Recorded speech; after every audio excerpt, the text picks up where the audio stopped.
Deputeti i Partisë Demokratike Belind Kliçi është në një lidhje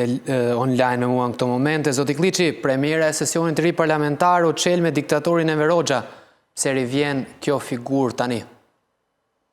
Me një shfaqje të shëmtuar, në fakt, nuk besoj ke koincidencat, ke rastit, është muaj tetor, është muaj në cilin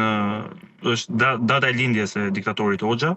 Dhe çuditërisht instituti parlamentar, që është një institucion teorikisht që duhet ishte prestigjos, që duhet bënte kërkime shkencore, duhet informoj deputetët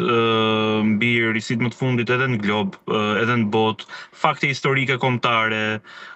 do duhet bënte research për t'i ardhur ndihmë mbas deputetëve.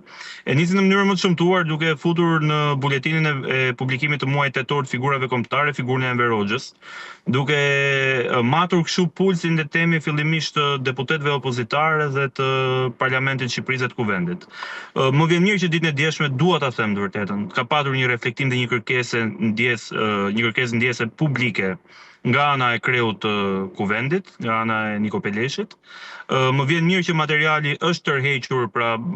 fill pas kërkesës dhe zyrtare me shkrim qoftë nga unë si antar i byros Kuvendit, apo dhe nga zonja Greta Bardeli si antare e byros Kuvendit. Ka patur një reflektim nga kreu i Kuvendit për të kërkuar ndjesë, për të bërë apologjin dhe për të tërhequr materialin një orë më parë nga publikimi zyrtar dhe materialet arkivore të Kuvendit të Shqipërisë. Nuk ka nevojë të ndalemi, besoj, ke figura e diktatorit Hoxha, është në qëndrimin tim është figura më e zezë që ka prodhuar toka shqiptare, është figura më e errët në historinë e kombit shqiptar dhe sigurisht për sa kohë ne aspirojmë të jemi një vend i Bashkimit Evropian dhe të bëhemi pjesë e familjes madhe europiane, pa diskutim figura të tilla do duhet të mbeten pjesë e koshit historisë dhe do duhet sigurisht të refuzohen me përbuzje nga shoqëria shqiptare për vetë dhunën dhe diktaturën e instaluar gjatë periudhës kur kanë patur mundësinë të kenë frenat e vendit në dorë. Pra, për ta kuptuar edhe një herë, zoti Kliçi dhe ato qytetarë që na ndjekin tani, Partia Socialiste ka kërkuar ndjesë dhe kryeparlamentari Niko Peleshi është tërhequr me ndjesë publike nga ky incident, po e quajmë. Po, ditën e djeshme, kreu i Kuvendit, jo Partia Socialiste, por kreu i Parlamentit, sepse instituti parlamentar është një drejtori, një institucion le të themi në varësi të kreut të Kuvendit të Shqipërisë. Ditën e djeshme, fill pas dy shkresave zyrtare të depozituara me shkrim, qoftë nga unë si antar i byros Kuvendit, pasi jam sekretar për buxhetin në Kuvendin e Shqipërisë, apo qoftë shkresa zyrtare e zonjës Greta Bardeli, e cila është sekretare për inovacionin, bibliotekën e studimet parlamentare, diçka e tillë, dhe është antare e byros Kuvendit dhe ajo, apo duke ndjekur dhe reagimet e shoqatave apo dhe deputetëve tjerë, se nuk mund të rrit pa e përmendur, patjetër ka qenë zoti Erald Kapri, deputeti i Partisë Mundësia, kanë qenë deputet të tjerë, zoti Cara, zoti Xhaferi, që kanë reaguar zyrtarisht, kanë qenë shoqata e përndjekurve politik, Unionit përndjekurve politik mbarkombëtar, ka qenë qendresa qytetare, kanë qenë një sër organizatash ndryshme jo qeveritare, media të ndryshme që kanë reaguar ndaj këtij skandalit pa precedent. Me sa duket, kjo ka çuar në reflektimin dhe kërkesën e ndjesës nga ana e kreut të Kuvendit ditën e djeshme, ku në nisje të seancës, zoti Peleshi për disa minuta mbajti një fjalë të tij ku kërkoi ndjesë, pranoi gabimin e ndodhur, e konsideroi një gabim teknik dhe burokratik dhe e pranoi që ai material i publikuar do të revokohej dhe do të tërhiqej në mënyrë të menjëhershme nga të gjitha botimet zyrtare dhe nga institucionet zyrtare të Republikës së Shqipërisë. E qartë. Për të kaluar pak tek zgjedhjet, zoti Kliçi, si ta thjeshtojmë për qytetarët këtë që është duke ndodhur, një situatë krijuar nga dekreti i presidentit Begaj, vendimi i gjykatës kushtetuese, sot vendimi i KQZ-s? Si ta thjeshtojmë? Edi Rama do me çdo kusht të zhduk përfundimisht, po edhe politikisht dhe formalisht, dhe t'i mbyll përfundimisht çdo hapësirë dhe çdo dritare e Erion Veliajt.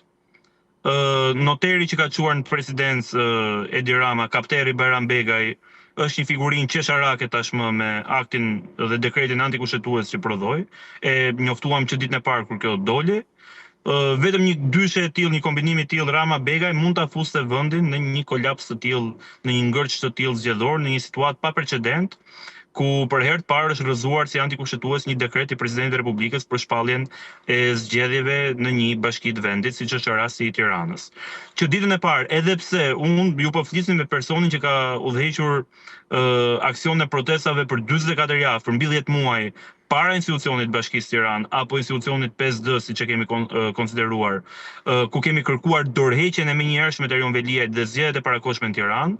edhe pse unë jam i njëjti individ, sigurisht nuk mund të mohoj faktin që në rastin aktual u shkel kushtetuta nga ana e Presidentit të Republikës, për sa kohë pala e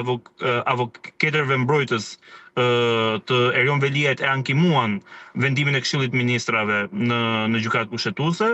patëm një dekret antikushtetues të presidentit për të ndjekur lojën politike dhe vullnetin politik të kryeministrit. Sido që të shkojë kjo histori, Erion Veliaj është i shkarkuar, Erion Veliaj e ka mbyllur karrierën e tij politike. Kjo është e dukshme tani dhe është flagrante, nuk ka të bëjë vetëm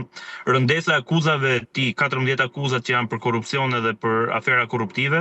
por mbi të gjitha vullneti politik i qeverisë dhe i kryeministrit është tejet i qartë për ta zhdukur dhe eksterminuar përfundimisht politikisht nga skena politike dikur ushtarin më të besuar dhe kamikazin personal të Edi Ramës. Thënë këtë, Tirana sot është një situatë kolapsi. Prej 8 muajsh tashmë, edhe zyrtarisht është pa një administrator, pa një kryetar bashkie.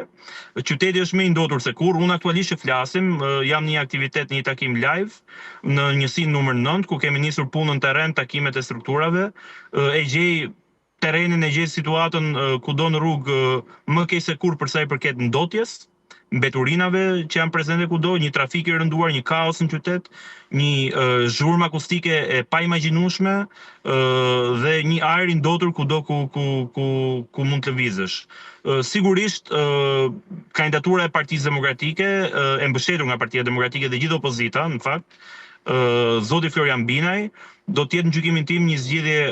optimale për t'ia rikthyer qytetin qytetarëve dhe për të patur një model ndryshe në Bashkinë Tiranë. E kuptoj, por për të ndalur tek një pyetje e fundit faktikisht, dhe ju keni qenë kandidat për Tiranën, keni biseduar me Binajin, çfarë i keni thënë dhe sa i përket mënyrës si juve ju qasët zgjedhjes të kandidatit për Tiranën, i dëmton apo e fuqizon kredencialin tuaj në këtë garë, ndihmën që mund të jepni, pasi për një moment debatet shumëta kishte sikur u çel një tender me negocim për një kandidat opozitar për garën për Tiranën. Unë nuk i di se ku i keni parë këto lajme të tenderave me negocim për kandidat për Tiranën, nëse